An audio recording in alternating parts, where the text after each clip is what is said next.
الحمدللہ وکفا والصلاة والسلام علی عبادہ الذین اصطفیٰ خصوصاً علی افضلہم وخاتم النبیین محمد الامین وعلی آلہ وصحبہ اجمعین اما بعد فاعوذ باللہ من الشیطان الرجیم بسم اللہ الرحمن الرحیم الحمدللہ رب العالمین الرحمن الرحیم مالک یوم الدین ایاک نعبد و ایاک نستعین اہدنا الصراط المستقیم صراط الذین انعمت علیہم غیر المغضوب علیہم ولا الضالین آمین۔ سورہ فاتحہ کے ضمن میں بھی آج صرف ابتدائی تمہیدی مباحث پورے ہو سکیں گے، پھر اس سورہ مبارکہ کے 3 حصے ہیں۔ سب سے پہلی بحث جو ہے اس کے تعارفی یا تمہیدی مباحث میں سے وہ ہے کہ یہ قرآن حکیم کی پہلی سورت ہے، اور یہ پہلی سورت ہونا دونوں اعتبارات سے۔ مصحف کی پہلی سورت تو ہے ہی، سبھی جانتے ہیں، اسی اعتبار سے اس کا نام ہے الفاتحہ۔ فتح کہتے ہیں کھولنے کو، فتح یفتح کھولنا، مفتاح کہتے ہیں کنجی کو جس سے تالا کھل جائے، چابی۔ الفاتحہ کھولنے والی، یعنی دی اوپننگ سورہ آف دی قرآن۔ یہ انگریزی کا لفظ زیادہ اس کی مناسبت کو ظاہر کر رہا ہے، فاتحہ کی اوپننگ سورہ۔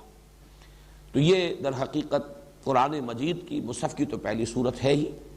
لیکن یہ نوٹ کر لیجئے کہ ترتیب نزولی میں بھی پہلی مکمل سورت جو حضور پر نازل ہوئی وہ یہی ہے۔ اگرچہ وہ ترتیب نزولی کا میں عرض کر چکا ہوں تمہیدی مباحث میں، تعارف قرآن میں، کہ پورے یقین اور جزم کے ساتھ اور حتمی طور پر کہنا تو بہت مشکل ہے، اختلافی آراء موجود ہیں، لیکن تقریباً اجماع ہے اس پر کہ سورہ فاتحہ سے قبل صرف متفرق آیات نازل ہوئی ہیں، جو سورہ علق کے آغاز میں ہیں 5 آیات بالاتفاق، جو سورہ نون کی شروع میں ہے، سورہ قلم بھی اس کا نام ہے، 7 آیات، سورہ مزمل کی ابتدائی 7 آیات، سورہ مدثر کی ابتدائی 7 آیات، اور پھر مکمل سورت جو پوری نازل ہوئی وہ یہ سورہ فاتحہ ہے، اور یہ بھی آپ کو معلوم ہے کہ 7 ہی آیات پر مشتمل ہے۔ اس پر اگرچہ گفتگو بعد میں ہوگی۔ تو پہلی سورت ہونا اس سورہ مبارکہ کا دونوں اعتبارات سے ہو گیا، ایک یہ کہ یہ مصحف کی پہلی سورت ہے، اور نمبر 2 یہ کہ سب سے پہلی مکمل سورت جو حضور صلی اللہ علیہ وسلم پر نازل ہوئی وہ سورہ فاتحہ ہے۔ دوسری بحث ہے اس کے نام۔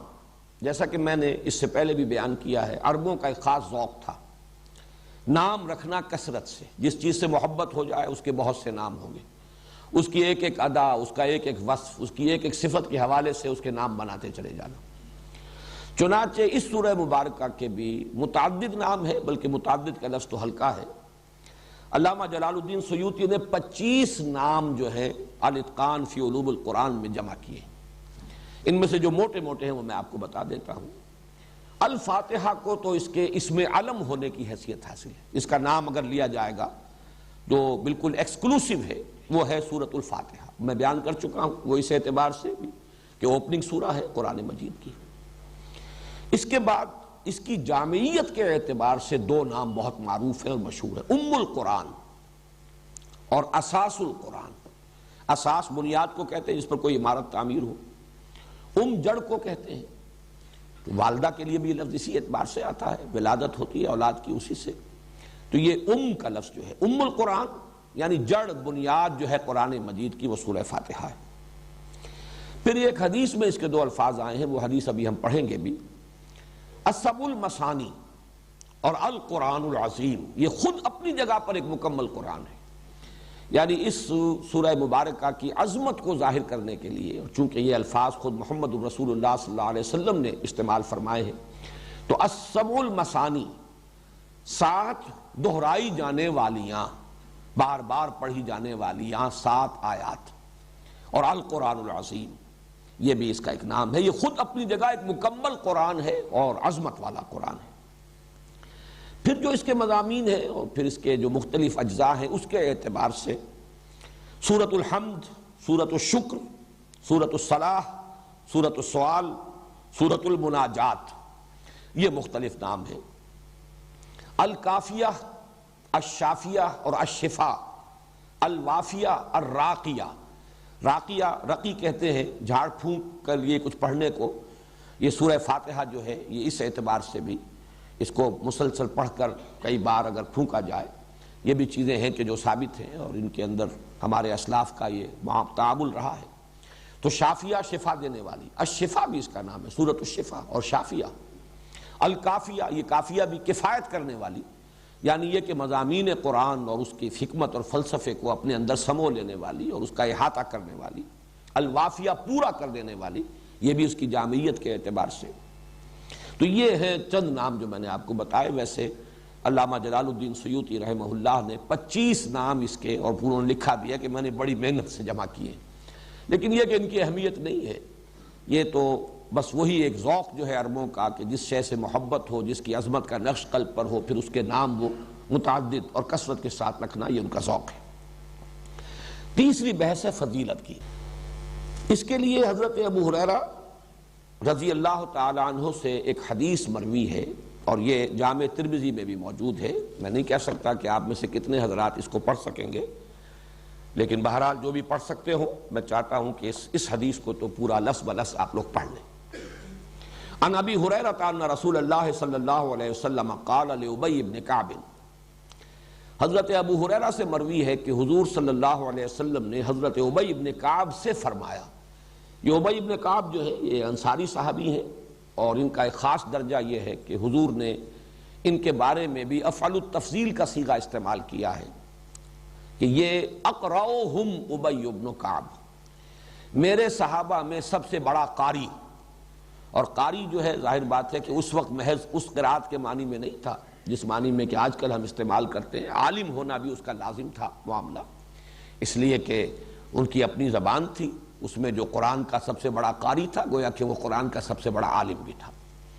یہ بعض صحابہ کے لیے افضل التفضیل کے صیغے آئے ہیں، جیسے کہ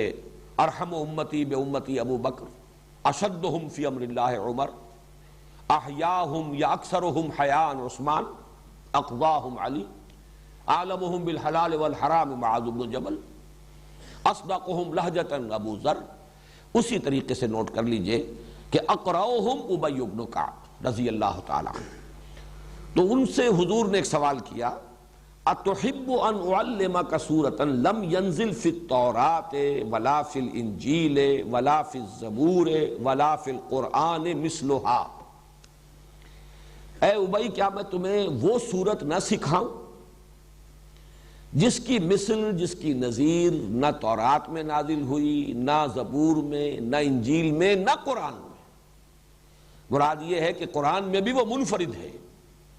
اس کی عظمت والی صورت اور کوئی نہیں، اس کی سی عظمت والی صورت، یہ بے نظیر اور بے مثل صورت ہے، اس کی نظیر، اس کے مثل نہ قرآن میں، نہ تورات میں، نہ انجیل میں، نہ زبور۔ قال نعم یا رسول اللہ، تو حضرت ابی کا جواب کیا ہو سکتا تھا؟ حضور ضرور سنائیے، ضرور سمجھائیے، ضرور پڑھائیے، بتائیے مجھے وہ کون سی صورت ہے۔ فقال رسول اللہ صلی اللہ علیہ وسلم، تو ارشاد فرمایا رسول اللہ صلی اللہ علیہ وسلم نے، کیف تقرؤ فی الصلاۃ، ذرا سناؤ تو صحیح نماز کیسے پڑھتے ہو، کیا پڑھتے ہو نماز میں؟ قال فقرأ ام القرآن، انہوں نے کہا کہ انہوں نے پڑھا پھر سورہ ام القرآن۔ اب یہاں دیکھیے وہ لفظ آ گیا، سورہ فاتحہ، ام القرآن، انہوں نے تلاوت کی۔ نماز تو میں ایسے پڑھتا ہوں، نماز میں سورہ فاتحہ پڑھتا ہوں۔ فقال رسول اللہ صلی اللہ علیہ وسلم، تو حضور نے ارشاد فرمایا، والذی نفسی بیدہ، اس ہستی کی قسم ہے جس کے ہاتھ میں میری جان ہے، ما انزلت فی التوراۃ ولا فی الانجیل ولا فی الزبور ولا فی القرآن مثلھا، اس صورت کے نظیر اور اس کے مثل نہ تورات میں، نہ انجیل میں، نہ قرآن میں، نہ زبور میں کبھی نازل نہیں ہوئی، بے مثل اور بے نظیر صورت ہے۔ وَإِنَّهَا سَبْعٌ مِّنَ الْمَثَانِي، یہی ہے سبع من المثانی، والقرآن العظیم، اور یہی ہے القرآن العظیم، عظمت والا قرآن، الذی اعطیتہ، جو کہ مجھے عطا کیا گیا ہے۔ رواہ الترمذی، یہ جامع ترمذی کی روایت ہے۔ یہ جو دو الفاظ ہیں سبع من المثانی اور قرآن عظیم، یہ در حقیقت سورہ حجر کی آیت میں وارد ہوئے۔ چنانچہ وہاں مضمون جو ہے آخری حصے میں سورہ ہجر کے وہ یہ ہے کہ اے نبی، جو کچھ لوگ آپ کو کہہ رہے ہیں، کوئی مجنون کہہ رہا ہے، کوئی اور کچھ کہہ رہا ہے، آپ اس پر ملول اور غمگین نہ ہوں۔ ہم نے یہ آسمان اور زمین بے مقصد نہیں بنائے، ہر شے کا نتیجہ نکلے گا، مجرموں کو بھی سزا مل کر رہے گی۔ اسی طریقے سے یہ دولت مند ہیں اور جو اس وقت سرداران قریش ہیں، جنہیں چودراہٹ حاصل ہے، اقتدار حاصل ہے، ان سے بھی آپ متاثر نہ ہو، ان کی ان چیزوں کو بھی نگاہ میں نہ لائیے۔ وَلَقَدْ آتَيْنَاكَ سَبْعًا مِّنَ الْمَثَانِي وَالْقُرْآنَ الْعَظِيمِ، ہم نے تو آپ کو 7 دی ہیں دہرائی جانے والیاں اور قرآن عظیم عطا کیا،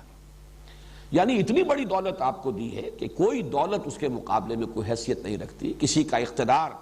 دنیا میں کسی اہمیت کا حامل نہیں، یہ آنی جانی چیزیں ہیں، فانی چیزیں ہیں، کسی شے کی کوئی وقت آپ کی نگاہ میں نہ ہو۔ ظاہر ہے یہ حضور سے کہا جا رہا ہے، لیکن اس میں مخاطب جو ہے وہ خود مسلمان ہیں، اور قیامت تک کے لیے لوگ ہوں گے جو بھی اس راستے پر آئیں۔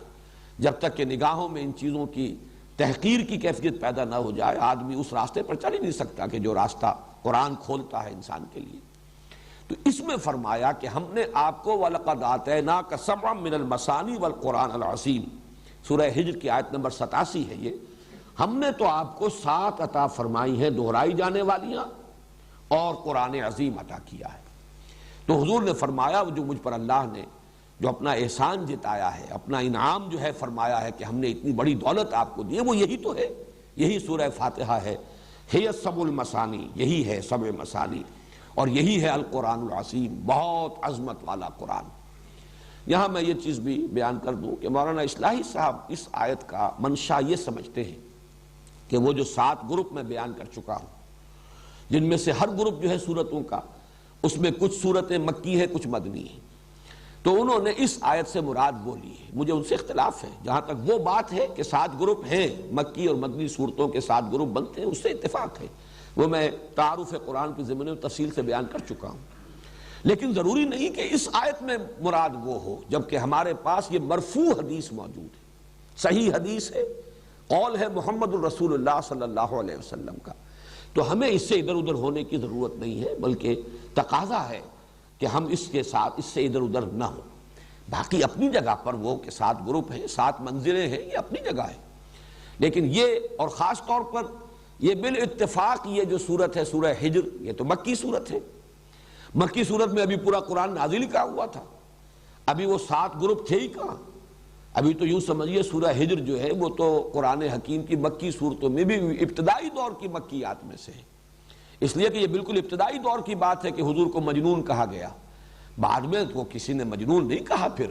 وہ تو آغاز میں تھا خیال کہ شاید کوئی آسیب زدہ ہو گئے ہیں، کوئی جن آ گیا ہے، یہ جو کہہ رہے ہیں فرشتہ میں نے دیکھا ہے، فرشتہ آیا ہے، پتہ نہیں کوئی جن ہے جو ان کو نظر آ گیا ہے، یہ بات بالکل ابتدائی دور میں کہی گئی،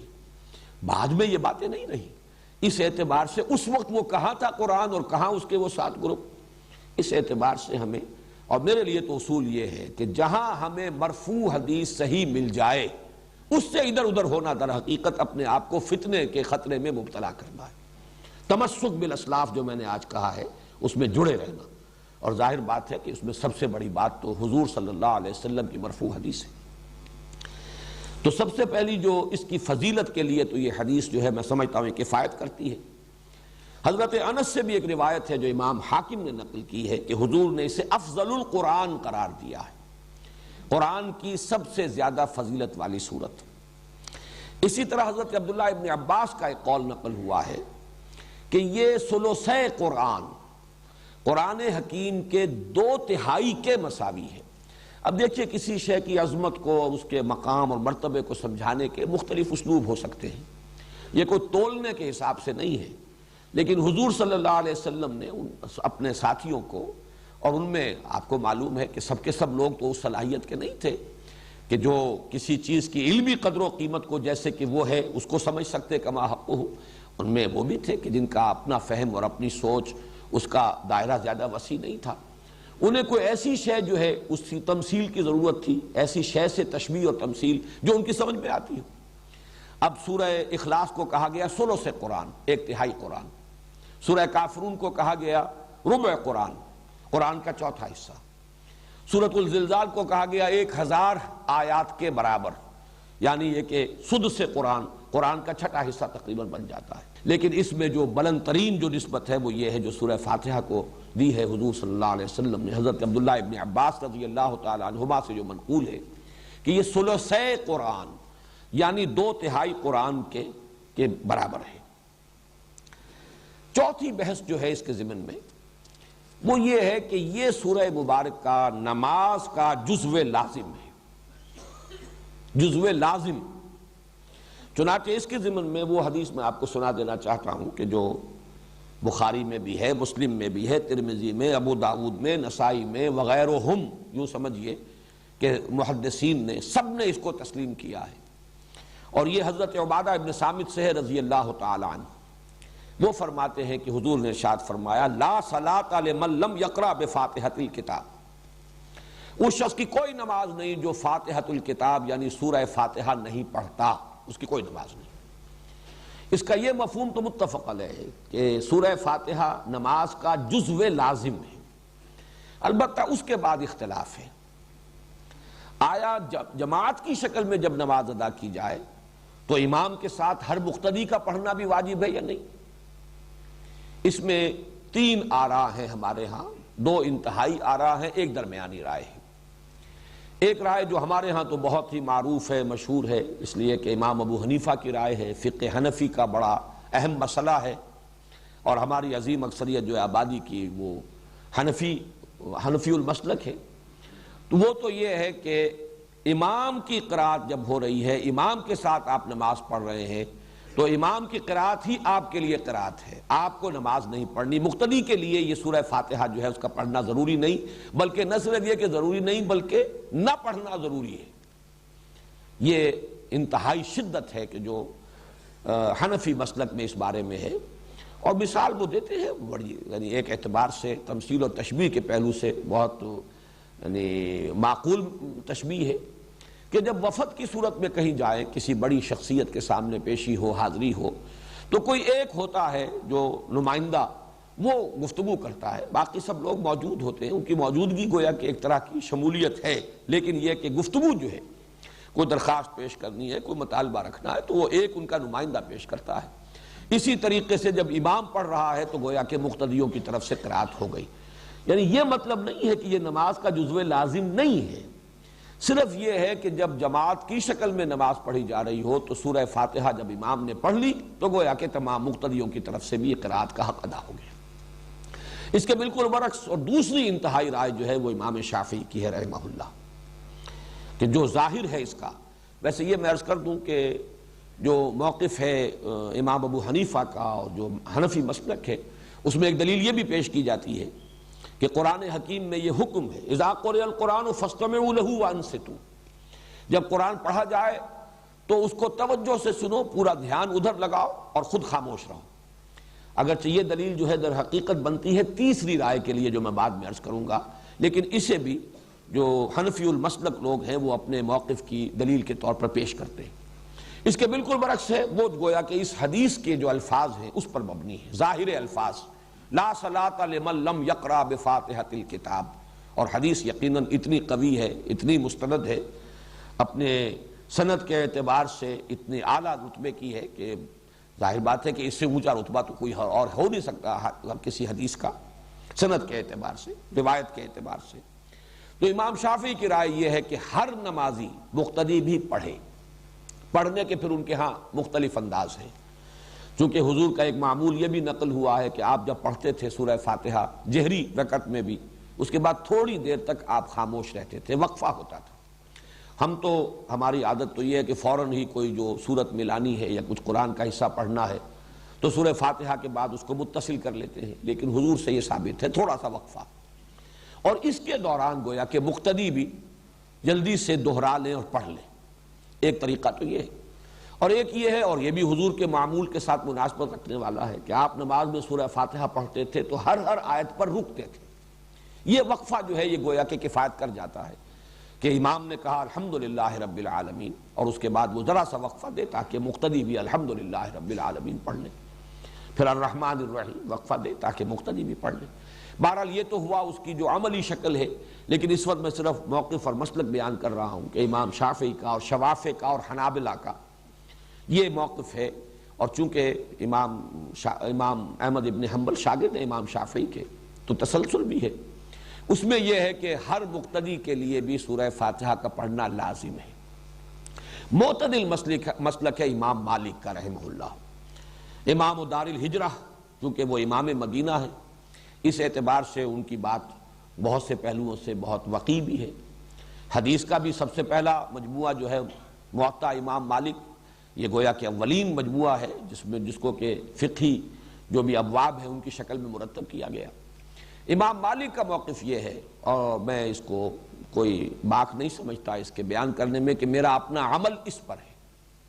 وہ یہ ہے کہ جہری رکعت میں امام کی قرات کو توجہ سے سنو، گویا کہ عمل ہو گیا اس آیت پر، اذا قرئ القرآن فاستمعوا له وانصتوا۔ البتہ سری رکعت ہے، اس میں خود سورہ فاتحہ پڑھو، اس لیے کہ اس وقت آپ سن نہیں رہے۔ لیکن یہ کہ ہمارے ہاں بعض جو مفتی حضرات ہیں، حنفی مفتی حضرات، وہ اس میں بہت شدت سے کام لیتے ہیں کہ فرض کیجئے کوئی رکعت آپ کی چھوٹ گئی تھی، پہلی رکعت رہ گئی تھی، آپ دوسری میں شریک ہوئے، تو اب اگر آپ اپنی رکعت پہلی جو ہے پڑھنے کے لیے، جبکہ باقی نمازی فارغ ہو گئے، سلام پھر چکا، امام سلام پھر چکا، اب آپ کھڑے ہو کر جو رکعت پڑھ رہے ہیں، تو شدت کی انتہا یہ کہ اس رکعت میں بھی سورہ فاتحہ مت پڑھو، صرف اتنی دیر کھڑے رہو جتنی دیر کے سورہ فاتحہ پڑھی جاتی ہے۔ اب یہ چیز جو ہے میرے نزدیک انتہا پسندی والا معاملہ ہے بالکل اس معاملے میں۔ بہرحال درمیانی مسلک یہ ہے، لیکن یہ کہ اس وقت جو کچھ مجھے بیان کرنا تھا یہ میں نے بیان کر دیا، اس لیے کہ یہ عملی مسئلہ ہے، بہت سے حضرات کو اس سے سابقہ پیش آ سکتا ہے۔ لیکن یہ کہ اصل بات جو اس وقت جو میری بحث تھی وہ یہ کہ یہ نماز کا جزو لازم ہے۔ پانچویں بحث یہ ہے کہ جزو لازم نہیں، یہی اصل نماز ہے، یہی صلاۃ ہے۔ اس اعتبار سے ایک حدیث قدسی جو ہے صحیح مسلم میں ابو ہریرہ رضی اللہ تعالی عنہ سے مروی ہے۔ ابھی ہم نے جو حدیث پڑھی تھی کہ حضور نے پوچھا کیف تقرؤ فی الصلاۃ، نماز میں کیا پڑھتے ہو، اور آپ حضرت ابی بن کعب نے سورہ فاتحہ پڑھی۔ لیکن یہ کہ یہ تو ہوا نماز میں سورہ فاتحہ کا پڑھنا۔ دوسری حدیث جو ہے یہ حدیث قدسی ہے، جس میں کہ حضور صلی اللہ علیہ وسلم نقل فرما رہے اللہ کا ایک فرمان۔ حدیث قدسی اصل میں اسے کہا جاتا ہے جس میں کہ حضور صلی اللہ علیہ وسلم یہ فرمائے کہ اللہ یوں فرماتا ہے۔ وہ اگرچہ قرآن تو نہیں ہے، وہ وحی جلی نہیں ہے جو قرآن میں شامل ہو، لیکن یہ کہ وحی خفی جو ہے اس کے ضمن میں یہ کہا جائے گا کہ وہ سب سے بلند ترین وحی خفی ہے۔ یوں کہیے کہ وہ جو وحی خفی میں جو درجے ہو سکتے ہیں ان میں بلند ترین درجہ حدیث قدسی کا ہے۔ اس کے الفاظ نوٹ کیجئے، اللہ تعالیٰ فرماتا ہے قسمت الصلاۃ بینی و بین عبدی نصفین، میں نے نماز کو تقسیم کر لیا ہے اپنے اور اپنے بندے کے مابین دو نصفوں میں، دو آدھے آدھے حصوں میں۔ فنصفها لی وَنِصْفُهَا لِعَبْدِي، تو اس کا آدھا حصہ تو میرے لیے ہے اور اس کا آدھا حصہ میرے بندے کے لیے ہے۔ اور اس کے بعد فرمایا جو نیچے الفاظ ہیں وَلِعَبْدِي مَا سَأَلَ، اور میرے بندے کو مل گیا، میں نے عطا کر دیا، جیسے انگریزی میں کہتے ہیں گرانٹڈ، میں نے بندے کو دیا۔ وَلِعَبْدِي، میرے بندے کا ہو گیا مَا سَأَلَ، جو اس نے مانگا۔ یہاں پہ حدیث قدسی تو ختم ہو جاتی ہے۔ حضور نے پھر اس کی وضاحت فرمائی، اذا قال العبد الحمد للہ رب العالمین یقول اللہ تعالی حمدنی عبدی، جب بندہ کہتا ہے الحمد للہ رب العالمین تو اللہ فرماتا ہے میرے بندے نے میری حمد کی۔ وَإِذَا قَالَ الْعَبْدُ، اب جب بندہ کہتا ہے الرحمن الرحیم یقول اللہ تعالی، فرماتا ہے اللہ تعالی اثنى علی عبدی، میرے بندے نے میری ثنا کی۔ جب بندہ کہتا ہے مالک یوم الدین قال اللہ تعالی، اللہ فرماتا ہے مجدنی عبدی، میرے بندے نے میری بزرگی بیان کی، میری عظمت بیان کی۔ اب یہ تین چیزیں جو ہے، تین آیات گویا کہ یہ کل کی کل اللہ کے لیے ہوئی، اللہ کی حمد، اللہ کی ثنا، اللہ کی تمجید، تحمید تمجید ثنا اللہ کے لیے۔ جب بندہ کہتا ہے ایاک نعبد و ایاک نستعین، قال اللہ تعالی، اللہ فرماتا ھذا ما بینی و بین عبدی ولعبدی ما سال، یہ میرے اور میرے بندے کے مابین ہے۔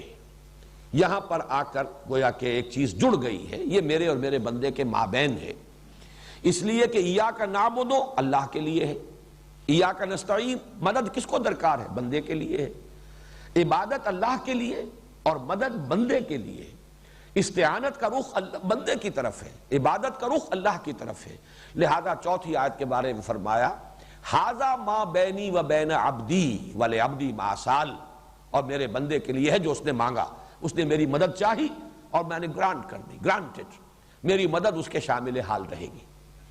اس کے بعد فرمایا وَإِذَا قَالَ الْعَبْدُ، بندہ کہتا ہے اهْدِنَا الصِّرَاطَ الْمُسْتَقِيمَ صِرَاطَ الَّذِينَ أَنْعَمْتَ عَلَيْهِمْ غَيْرِ الْمَغْضُوبِ عَلَيْهِمْ وَلَا الضَّالِّينَ، قال اللہ تعالی ھذا لعبدی ولعبدی ما سال، یہ کل کا کل میرے بندے کے لیے، اس نے مجھ سے ہدایت طلب کی ہے، اس نے مجھ سے ہدایت مانگی ہے، میں نے اس کو ہدایت دی۔ تو یہ در حقیقت بہترین تجزیہ ہے اس سورہ مبارکہ کا۔